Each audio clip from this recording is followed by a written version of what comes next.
volta, turma boa, turma abençoada. Eu sou o professor Eduardo Maciel e nós estamos juntos nessa jornada teológica para prosseguir em conhecer. Hoje nós falaremos na aula de número 3 sobre a doutrina da salvação, a soteriologia. Todas as aulas estão gravadas no nosso portal de aluno e também nos grupos de aluno que você participa na sua turma. Se porventura você não viu a aula de número 1 gravada ou a aula de número 2 também gravada, é muito importante que você depois pegue essas aulas na internet, pegue essas aulas no grupo de aluno, para que você possa ver e rever tanto a número 1 como a número 2, e nós já chegamos à aula de número 3. Na aula passada, nós falamos sobre o processo da salvação. Para mim, foi uma das aulas mais importantes deste módulo.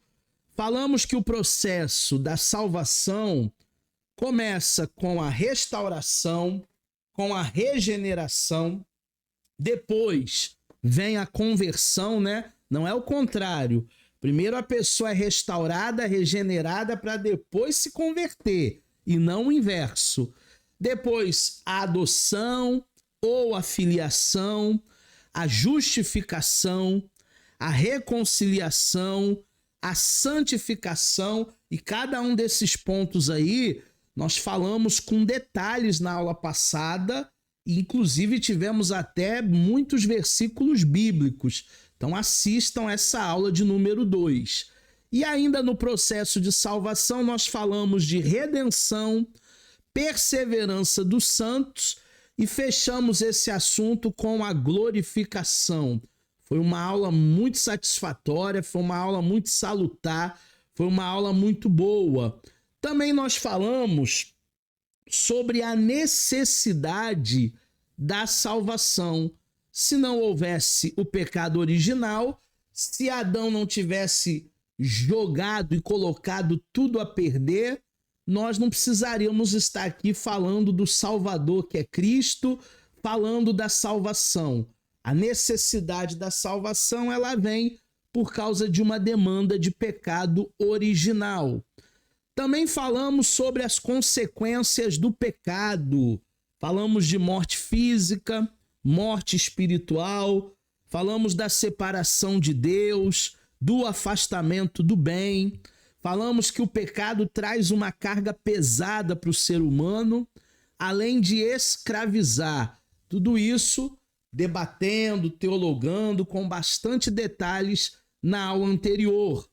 E ainda, o pecado traz miséria, pobreza, cegueira espiritual, inimizade contra Deus, destruição, porque ele veio para roubar, matar e destruir, confinamento ao império das trevas. Tudo isso nós falamos na aula passada como consequências do pecado. Lembrando que o salário do pecado é a morte, então tem consequência. Por mais que o pecado seja para alguns prazeroso, gostoso, as consequências do pecado são traumáticas, né? As consequências do pecado, elas são, de fato, consequências dolorosas, nocivas. E fechamos a aula da última semana, a aula de número 2, a última aula, falando sobre os benefícios da salvação, que é automaticamente o contraponto das consequências do pecado. Se o pecado traz coisas ruins, a salvação traz benefícios. A ressurreição física, a ressurreição espiritual. A salvação, ela aproxima o homem do Senhor, do libertador, do Salvador. Ela aproxima o homem de Deus, ela traz uma bondade completa, e a bondade é um dos frutos do Espírito. O fardo da salvação, ela é leve, não é um peso ser cristão, não é um peso ser um verdadeiro adorador. A salvação nos proporciona libertação total. Então só vai ser liberto de fato aqueles que de verdade estão salvos. E ainda graça e riqueza, reconciliação e paz. Paz é uma coisa que a humanidade pede muito hoje, clama por paz. Vida abundante e a transladação, do império das trevas para o reino da luz, para o reino do Filho do seu amor. Então esse é o recorte de tudo aquilo que nós falamos na última aula e eu espero que você tenha aprendido bastante. Hoje nós já vamos entrar em matéria nova, já vamos falar bastante na sequência aí do seu material didático. Eu não vou ficar muito preso a essa parte que fala sobre pecado, porque o nosso próximo módulo será armatiologia. Armatiologia é a doutrina do pecado. Então, se eu me aprofundar muito na questão pecado hoje, se tornará uma aula redundante para o próximo módulo, já que vamos ver o pecado com bastante detalhes aí, em pelo menos mais 4 aulas nos próximos módulos. Então, hoje, eu quero começar a nossa aula falando sobre os 3 elementos para a salvação. Talvez você me pergunta, professor Eduardo Maciel, quais são os elementos fundamentais, necessários, elementares para que alguém seja salvo? Primeiro elemento, a graça de Deus. Porque a graça de Deus se há manifestado, trazendo salvação a todos os homens. É o que o texto de Tito, capítulo de número 2, versículo de número 11, fala. A graça de Deus se manifestou, trazendo a salvação para todos os homens. Então, a vontade de Deus é que todas as pessoas se salvem. Judeus, não judeus, gregos, italianos, árabes, todo o ser humano, Deus ele deseja a salvação. Até aqueles que estão longe de Deus, cegos por uma ganância, cegos pelo pecado, a graça de Deus, o favor imerecido, aquilo que não é uma meritocracia minha ou sua, é um elemento fundamental dos 3 elementos para a salvação de todo aquele que crê. O segundo elemento é o sangue, mas com o precioso sangue de Cristo, como de um cordeiro imaculado e incontaminado. Esse cordeiro precisava ser um cordeiro sem defeito, puro. Precisava ser um cordeiro perfeito. 1 de Pedro, capítulo 1, versículo 19, diz que esse cordeiro foi o próprio Cristo. E esse cordeiro derramou o seu sangue para que eu e você hoje tivéssemos vida, e vida em abundância. Se hoje nós estamos aqui, é graça, primeiramente, a graça de Deus, o favor de Deus, o presente de Deus, e também é graças ao sangue do Cordeiro, que foi derramado por nós, que verteu o nosso pecado, que tirou o nosso pecado e nos trouxe a salvação. Esse é o segundo elemento. E o terceiro elemento é a fé. Porque pela graça sois salvos, por meio da fé. E isso não vem de vós, é dom de Deus. Diz o texto de Efésios, capítulo de número 2, versículo de número 8. Nós estamos salvos pela fé. E isso não vem de vós para que ninguém diga assim, eu sou o bambambam, eu sou o tal, eu sou o papa, eu sou privilegiado por isso, por mais aquilo, é pelos meus diplomas, é pela minha inteligência, é pela minha intelectualidade, é pelo meu network, é pela minha rede de contatos. Não, não, não. Nada disso. Isso não vem de nós. Isso é um dom de Deus. São esses os 3 elementos que nós precisamos entender para receber a salvação dada por Jesus. O primeiro elemento é a graça, o segundo elemento é a fé, e o terceiro elemento, ou melhor, o segundo elemento é o sangue, né? E o terceiro elemento é a fé. Essas palavras, elas se constituem-se nos chamados elementos poderosos da salvação em Cristo. São elementos, por assim dizer, que operam em conjunto. Eles estão interligados no processo da salvação. Então entenda isso. Primeiramente, a graça, que está interligada ao sangue, que está interligada à fé. Essas coisas, elas não funcionam separadamente. Essas coisas, elas funcionam em um conjunto, em um grupo. Primeiro, a graça de Deus que nos foi dada. Segundo, o sangue de Jesus que foi derramado naquela cruz. Terceiro, a nossa fé. Porque a graça, ela é o quê, turma? A graça é a fonte. E o sangue? O sangue é a base. E a fé?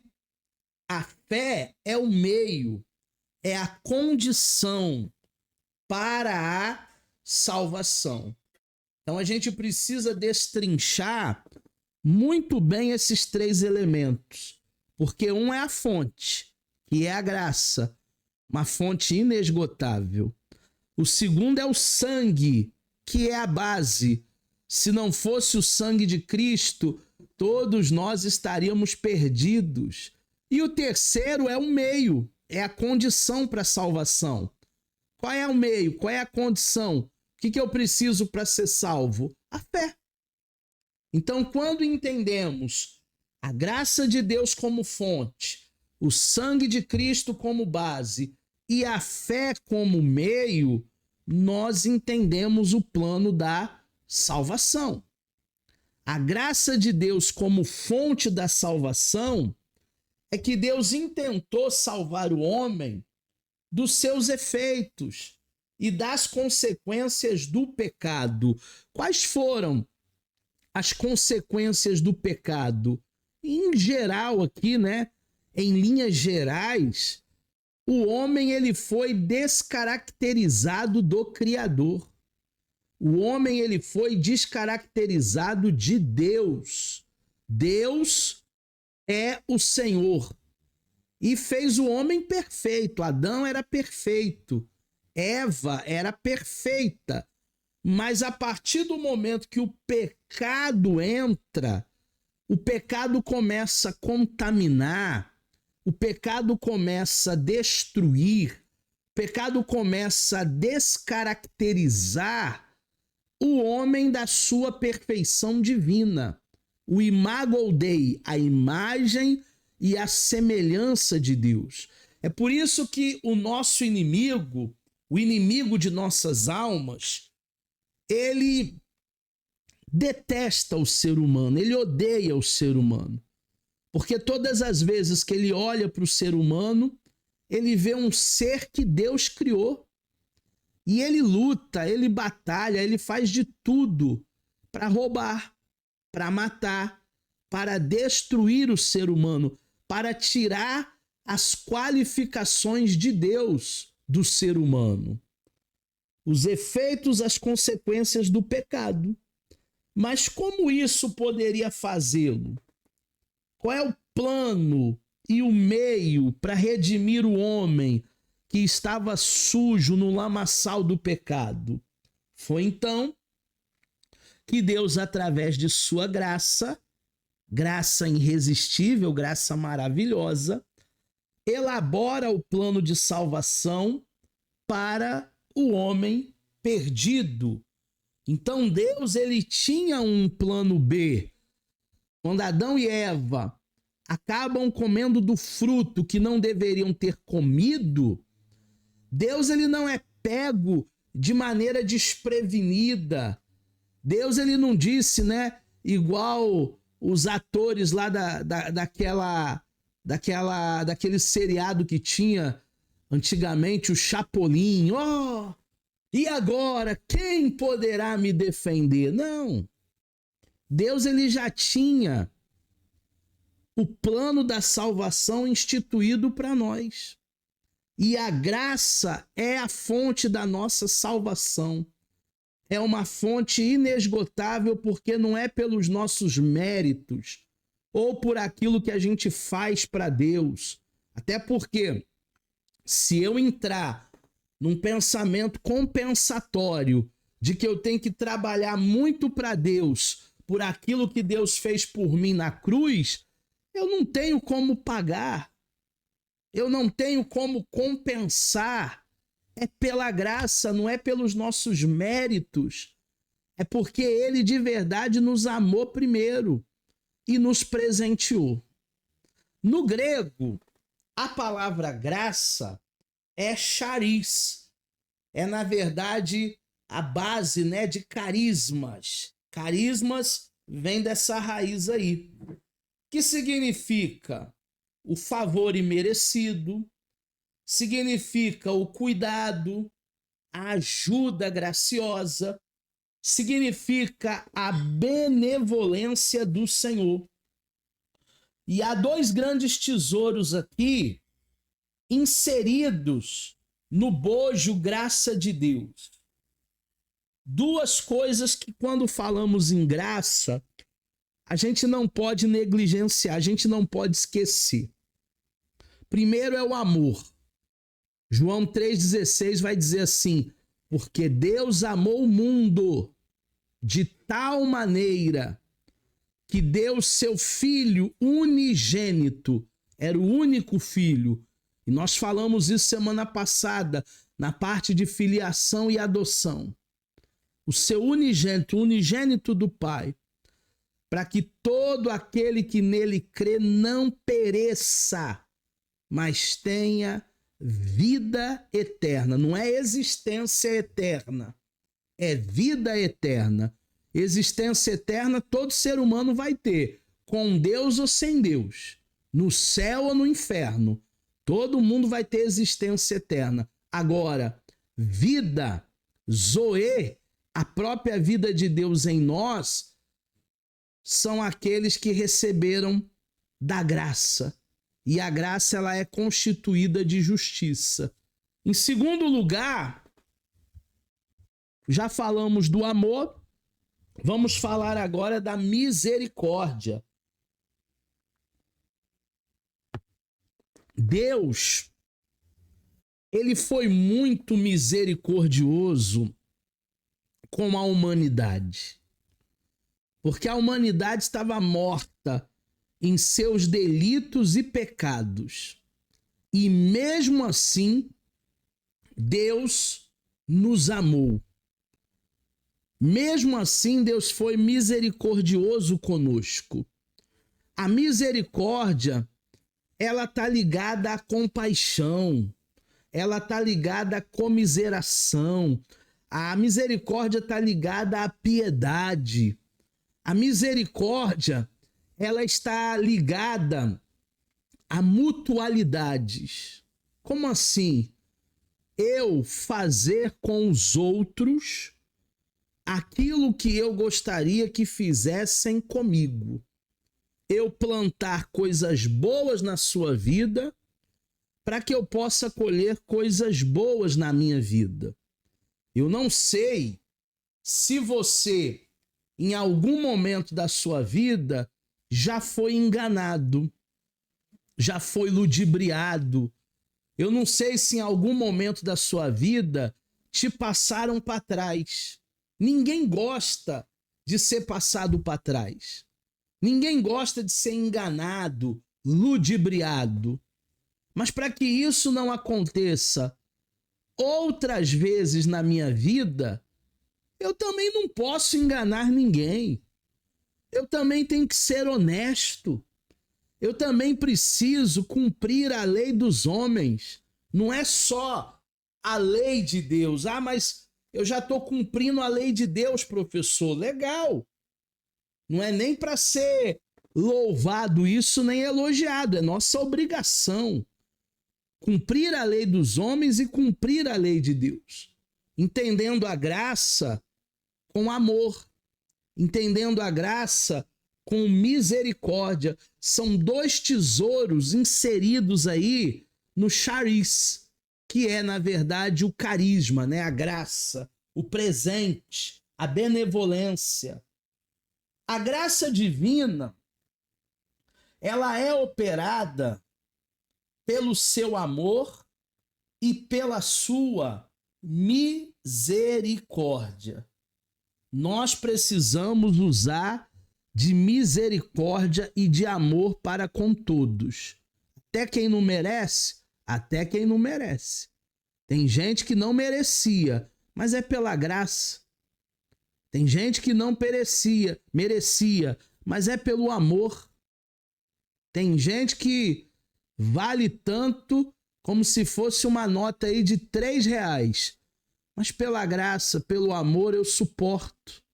A Bíblia diz, né, que no nosso meio existem alguns que ainda dormem, outros que são fracos e outros que são doentes. No nosso meio tem os doentes, os fracos e aqueles que ainda dormem. Cabe a mim, cabe a você suportar em amor. Vamos agora falar de um assunto muito interessante, que é: a salvação não acontece. Tem gente equivocado achando que a salvação ela acontece por alguns fatores, por algumas coisas que alguém acaba fazendo ou não fazendo. E nós vamos ver agora, a salvação, ela de fato não acontece por obras meritórias. Porque não é pela graça? Se é pela graça, como é que filantropia, como é que obras assistenciais, como é que caridade pode me trazer salvação? Ah, mas o catolicismo romano prega isso. Quanto mais caridade eu fizer, quanto mais filantropia, quanto mais eu ajudar o próximo, mais eu vou ser salvo, mais eu tenho um lugar pertinho com Deus, porque quem ajuda os pobres empresta para Deus, ou quem dá aos pobres empresta para Deus. Gente, não é por meritocracia, é pela graça, é pelo favor divino que nos alcançou. É pelo favor divino que está em nós. Em segundo lugar, a salvação ela não acontece por reencarnação. Os espíritas kardecistas acreditam que eles vão vir e voltar, vir e voltar, vir e voltar várias vezes nessa vida para pagar o karma até ser salvo. Tem até uma novela que está passando de novo, acho que é na Globo, A Viagem. É uma novela que tem uma conotação espírita. O rapaz lá que cometeu muita coisa errada depois volta reencarnado, e tem toda a trama de uma novela da Globo. Mas a salvação ela não é pela reencarnação. Nós viveremos nessa vida apenas uma vida. Está escrito lá em Hebreus. Depois que vivermos apenas uma vida, virá o juízo. Por isso que a cada dia a gente tem que dar o nosso melhor. Por isso que a cada dia a gente tem que fazer o nosso melhor, porque a gente só vai viver uma vez só. Depois disso vem o juízo de Deus. Então vivamos o presente com olho no futuro, mas não desperdiçando tempo, sabendo remir o nosso tempo. Em terceiro lugar, a salvação não acontece por regras racionais de bem viver. Geralmente essas religiões orientais, budismo, Seishonoye e tantas outras religiões orientais, eles têm como regra uma qualidade de vida, uma vida equilibrada, né? Eles fazem lá sua meditação transcendental, a sua yoga, seus exercícios. Eles vivem uma vida onde a qualidade de vida, não bebem refrigerante, não se alimentam mal. A vida oriental ela é mais saudável, sim, para o corpo do que a vida ocidental. Nisso aí eles estão ganhando da gente. Eles cuidam melhor do corpo do que nós cuidamos do nosso corpo, que é templo do Espírito Santo. Mas a salvação não é só cuidar do corpo, senão todas as pessoas que estão na academia seriam salvas. E não é por aí. Precisamos cuidar do corpo, precisamos cuidar da alma, da psique, dos nossos pensamentos e precisamos cuidar também do nosso espírito. Letra D. A salvação não acontece por obediência à lei, por legalismo. Os adventistas pensam assim, né? Que se eles guardarem o sábado, eles serão salvos. Mas, gente, o sábado não é para nós. O sábado é para os judeus. Ah, professor, por que o senhor está dizendo isso? Porque nós não estamos mais debaixo da lei. Nós estamos debaixo da graça. A nossa salvação, ela acontece pela graça. Então, a salvação acontece pela preciosa graça. Não é por filantropia, não é por obras sociais, não é por reencarnação, não é por uma vida de um bem-estar muito bom, uma saúde muito boa, uma vida saudável. E não é nem pelo legalismo, não é nem pelo cumprimento da lei. É pela graça. A Bíblia diz: pela graça sois salvos, por meio da fé, por meio do sangue, o sangue de Cristo. Então nós entendemos que a graça de Deus, ela nada mais é do que a fonte da nossa salvação. E se temos a graça como a fonte da nossa salvação, nós também temos o sangue, que é a base da nossa salvação. O sangue de Cristo como base da salvação. O sangue de Cristo é a base da salvação. O preço foi pago. É através da obra vicária, a obra substitutiva de Cristo, que lá no Calvário obtemos a salvação. Se hoje eu e você estamos salvos, é pelo novo e vivo caminho. Quem é o novo e vivo caminho? Cristo. E pelo seu sangue, que foi o alto preço.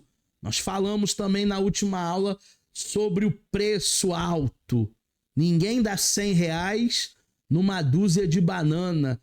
Foi a analogia que eu fiz na última aula. O preço pago foi altíssimo. Se Jesus pagou esse preço tão alto em nosso lugar, é porque nós temos um grande valor para Deus. É porque nós somos pessoas importantíssimas para o reino de Deus. Por isso que você não deve deixar ninguém te humilhar. Por isso que você deve se posicionar como um príncipe de Deus, como uma princesa do rei. Você não pode deixar ninguém te mover emocionalmente. Eu digo muito isso para os alunos de psicanálise. O outro não pode nos mover emocionalmente. Não é porque ele está de mal com a vida, com tudo e com todos, que ele vai amargar o meu dia, vai estragar a minha semana.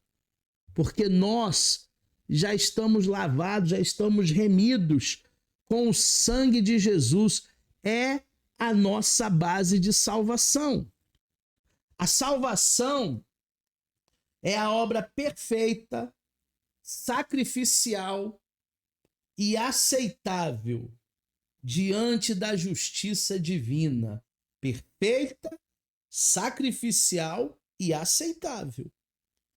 Lá no Calvário, estava fazendo a propiciação pelos nossos pecados, mas também pelos pecados de todo o mundo. Professor, o que significa essa palavra propiciação? Tornar um sacrifício propício, aceitável. Porque se Jesus vivesse uma vida toda errada, desregrada, se ele tivesse quebrado a aliança com Deus, não haveria propiciação. Só houve propiciação porque esse cordeiro era imaculado, porque esse cordeiro era sem defeito, sem pecado. E sem derramamento de sangue, como diz 1 de João 2,2, não há remissão de pecados. Foi derramado esse sangue, como diz Isaías 53, versículo 5, pelas nossas transgressões. O que são transgressões? São pecados de estimação. O que são transgressões? São erros, são faltas, são delitos, são pecados. Todas as vezes que eu estou dirigindo e que o sinal fica vermelho e mesmo assim eu olho para um lado, olho para o outro, vejo que não vem ninguém, nem pedestre, nem ninguém no cruzamento, e avança um sinal vermelho, eu estou transgredindo uma lei. E é passível de chegar uma multa lá na minha casa. Todas as vezes que eu estou numa via que a velocidade máxima é 60 quilômetros por hora, e eu passo a 120, se tiver radar, eu vou trazer uma multa para casa. É uma transgressão de trânsito, é uma falta, é uma falha, é um desrespeito. Então o sangue de Cristo foi derramado, sim, pelas nossas transgressões, mas também, como diz Isaías 53:5, pelas nossas iniquidades, pelas nossas transgressões, pelas nossas iniquidades. Mas por que o senhor colocou duas vezes aí? Para você gravar bem. Iniquidade e transgressão. Pelas transgressões do povo. O povinho que transgredia lá no deserto, hein? Quando Deus mandava maná, eles diziam que estava com fome, que queria bife acebolado do Egito. Quando Deus mandava água, eles diziam que queriam codornas. eles nunca estavam satisfeitos. Por expiação do pecado. O que significa expiação? Significa que o nosso pecado foi apagado. E uma vez que o meu pecado, que o seu pecado foi apagado, o inimigo já não pode nos acusar de absolutamente mais nada. Porque Satanás, ele é o acusador, né? Ele é aquele que gosta muito de apontar o dedão. Mas uma vez que os meus pecados foram expiados, eu já não devo mais nada para o inimigo. Jesus, ele sabia tão bem, mas tão bem disso, que quando ele foi tentado pelo diabo lá no deserto, Satanás disse para Jesus assim: se tu és o filho de Deus, transforma essas pedras em pães. E ele não precisou provar para o diabo se ele era ou não era de Deus. Porque uma vez os nossos pecados estando expiados, apagados, a gente não precisa provar nada para ninguém, muito menos para Satanás. Ah, eu vou pegar essas pedras, vou transformar em pão para Satanás ver que eu tenho poder. Não. As pessoas não precisam ver que nós temos o poder de Deus na nossa vida. As pessoas, elas não precisam nem se usurparem, se orgulharem por serem de Deus. Uma vez Jesus viu os discípulos tão empolgados que eles voltaram de uma missão dizendo: Senhor, Senhor, os demônios se submetem a nós. Nós colocamos as mãos, expulsamos o mal e as pessoas ficam libertas. E aí Jesus disse, né, naquela euforia toda: mais bem-aventurados são aqueles que não viram e creram. Vocês estão vendo, vocês estão contemplando, o poder de Deus está aí. Mas vai existir uma geração que não vai ver com os olhos físicos o que vocês estão vendo e mesmo assim vão crer. Esses são aqueles considerados bem-aventurados. Então é isso. Essa é a base, o sangue de Cristo.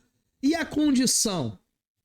A condição para a nossa fé, o meio para a nossa salvação, como diz lá em Hebreus relata 3 coisas impossíveis, né?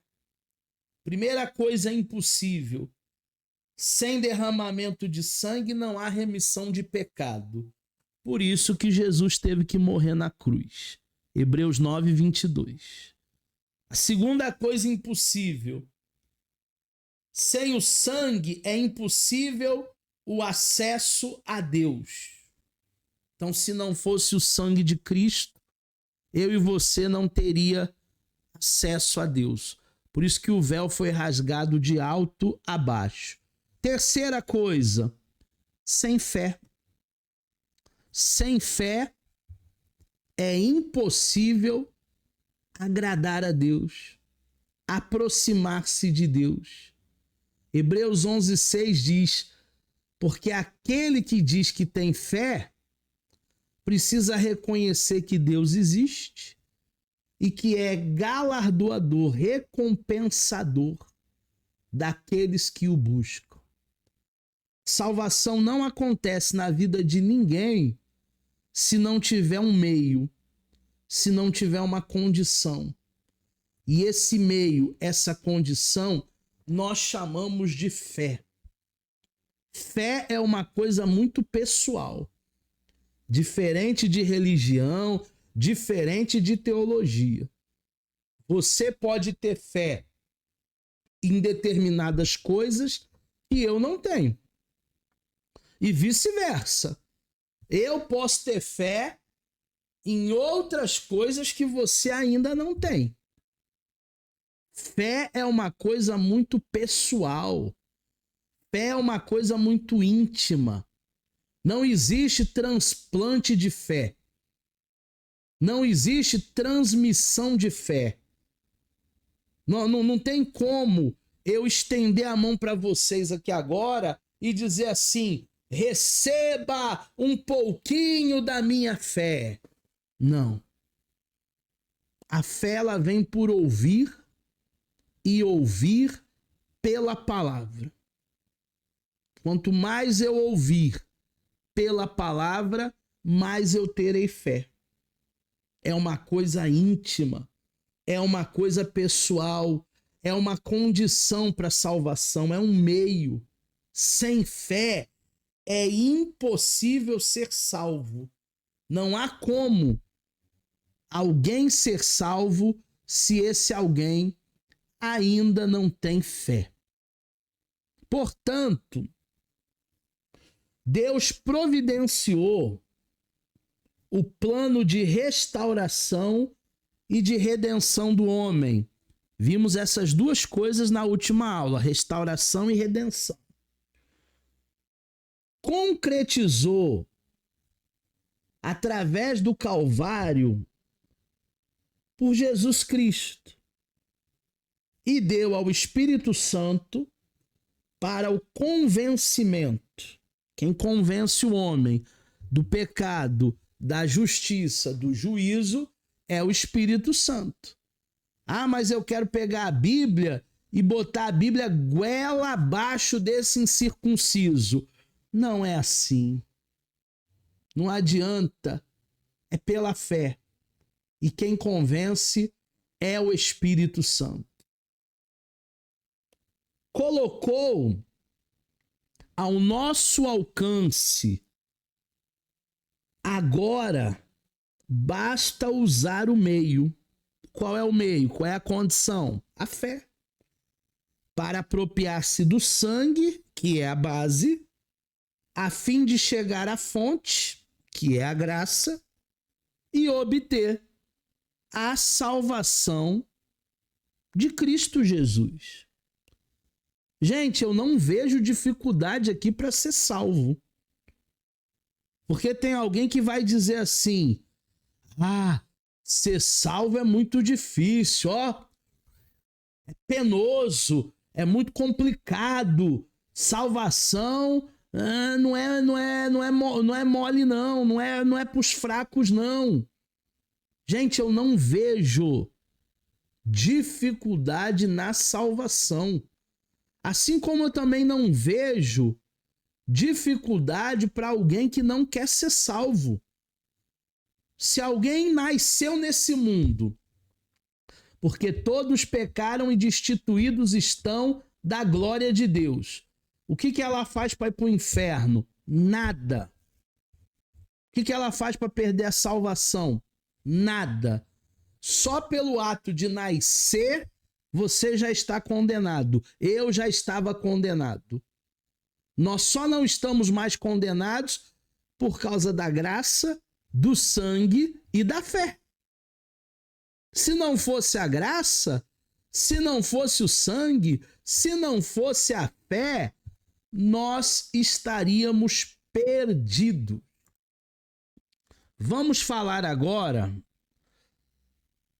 sobre a natureza da salvação. A natureza da salvação, ela acontece, como nós já vimos a semana passada, com a justificação, com a santificação e com a glorificação. Se você tem dúvida desses três conceitos, assiste a aula 2. A justificação tem a ver com o nosso passado. Nós fomos salvos do nosso passado. Ih, professor, eu tive um passado negro. Eu tive um passado rosa. Eu tive um passado vermelho. Eu não sei qual é a cor do teu passado não, tá?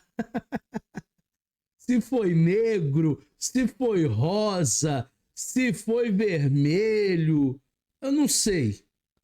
Eu só sei que você foi justificado. Eu só sei que o teu passado caiu no mar do esquecimento. A santificação é a salvação para o nosso presente. Eu preciso me santificar todo dia, a cada dia. Porque o mundo é mau, gente. O mundo é mau. Todo dia tem uma notícia ruim. Ontem eu estava vendo televisão, de repente entrou no jornal uma briga entre vizinhos e começaram a bater numa vovó de 77 anos. O mundo é mau. As pessoas são más. A santificação é para nos salvar do nosso presente. É para nos salvar da nossa maldade.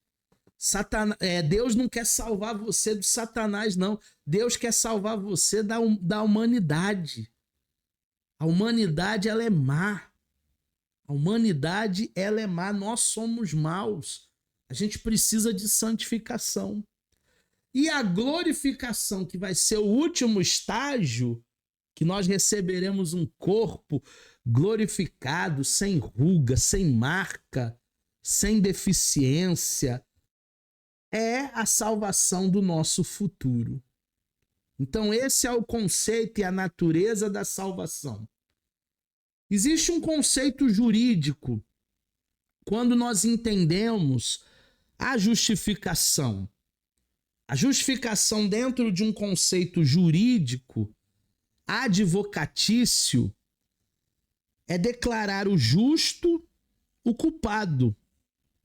É inocentar o culpado. A palavra grega no Novo Testamento para justificação é dikaio, usada nos julgamentos para indicar o ato de absolvição do réu, que depois de acusado de culpa, é finalmente declarado inocente pelo juiz e daí por diante será justo para todos os homens. Gente, quantas pessoas foram acusadas de um crime que não cometeram? Esses dias eu estava vendo um homem, não sei se foi aqui no Rio de Janeiro ou se foi em outro estado do Brasil, que ele foi preso com acusações de pedofilia, só que ele não é pedófilo. É porque ele tinha o mesmo nome, homônimo, né? Que fala homônimo. Ele tinha o mesmo nome do criminoso, que é até de outro lugar, não é nem do mesmo estado. A diferença de um nome para o outro era um H. Um era com H e o outro era sem H. Mas até a polícia descobrir que não foi ele passou 15 dias na cadeia como um criminoso. Gente, um inocente pode ser absolvido se ele não tiver culpa. Mas no nosso caso, quando falamos em justificação, nós tínhamos culpa, porque o pecado de Adão passou para nós no DNA. E mesmo assim, ele nos declarou justos. Ele nos inocentou. Você sabe que tem advogado que é tão bom, mas tão bom, os mais renomados, os mais caros do Brasil, aqueles que nunca perderam uma causa, e eles conseguem fazer um criminoso sair pela porta da frente. Eles conseguem justificar um criminoso. A justificação é isso. Eu até gosto de contar uma historinha, uma analogia, né? De um homem que cometeu um crime hediondo e que contratou um desses advogados aí, bam, e ele mesmo tendo cometido aquele crime horrível, aquele advogado, pelas brechas da lei, conseguiu inocentar aquele homem. Passaram-se 20 anos. Não é que aquele homem comete o mesmo erro e faz o mesmo crime, uma coisa nojenta, uma coisa hedionda. E aí o que ele pensou para não ser preso? Eu vou contratar aquele advogado que já limpou a minha barra uma vez. E ele procurou em todas as cidades aquele advogado, e aquele advogado sumiu, desapareceu. E aí ele ficou desesperado, porque estava chegando o dia do julgamento, várias acusações. Ele tinha cometido o crime de fato, mas não achou aquele advogado que 20 anos atrás tinha livrado ele. Procurou em todo lugar, não achou. No dia da audiência, quando mandam todo mundo ficar de pé, ele contratou um outro advogado lá, mas não era tão bom como aquele. O juiz, ele entra. E quando entra o juiz, qual é o alívio daquele homem? Era o antigo advogado dele, que inocentou ele. Aí ele falou no ouvido do advogado atual: ih, causa ganha. Ele foi meu advogado anos atrás. Ele já conhece, eu sou um bom cliente, eu pago bem. Você inocentado. E aí o julgamento durou lá uns 3 dias, teve lá a defesa, teve lá a acusação.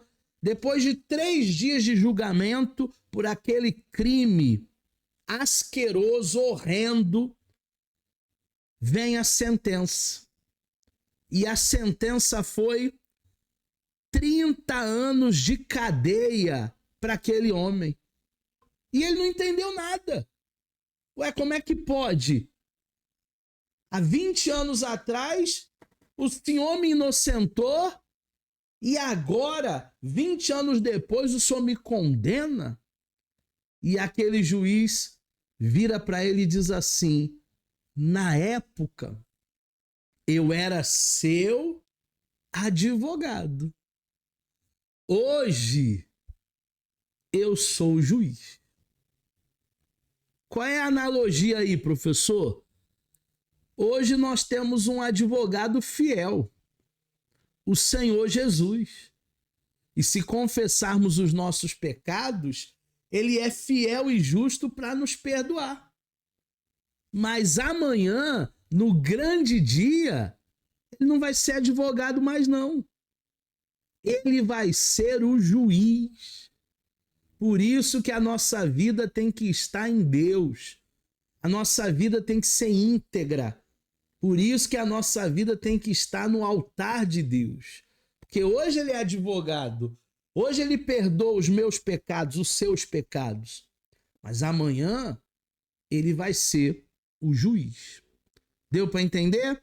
A concepção jurídica da justificação. A gente também tem um conceito teológico da justificação. Podemos entender que a justificação é o ato de Deus tornar justo o pecador. A justificação possibilita ao homem ter novamente paz com Deus. Como sabemos, por causa do pecado, o homem no princípio perdeu, quebrou as boas relações que mantinha com Deus. Qual foi o resultado com isso? Basicamente, 3 coisas desastrosas e funestas, com grande consequência para o homem. Primeiro, o homem passou a ser o culpado. Não existe ninguém inocente. Principalmente nesse panorama que a gente está vivendo hoje. Não tem mocinho, não tem bandido. Segundo, o homem passou a ser condenado. Se a gente crer e for batizado, a gente vai ser salvo. Mas se não crer, não tiver fé, já estaremos condenados. E terceiro, o homem passou a viver separado de Deus, que é a morte espiritual. É a pior de todas as mortes. Não é nem a física. A física dá para vencer. A pior de todas as mortes é a morte espiritual. Para a gente fazer um fechamento, uma conclusão da aula de hoje, que nós falamos de graça, de sangue e também de fé, que são os elementos da salvação, com a justificação, surge então o relacionamento e a restauração da relação original que o homem mantinha com o seu Criador, tornando ele, portanto, inocente. Sua fatura foi paga, você está livre, a tua conta está limpinha, absolvido, em condição de achegar-se a Deus. Esse Deus aqui é com letra maiúscula, tá? Deus com letra maiúscula. Por meio de Jesus Cristo. Jesus Cristo também é com letra maiúscula. Se nós somos inocentes, se nós somos absolvidos, o inimigo não pode falar para você que você está manchado, que você está sujo, que você está condenado. Foi para a liberdade que Cristo nos libertou.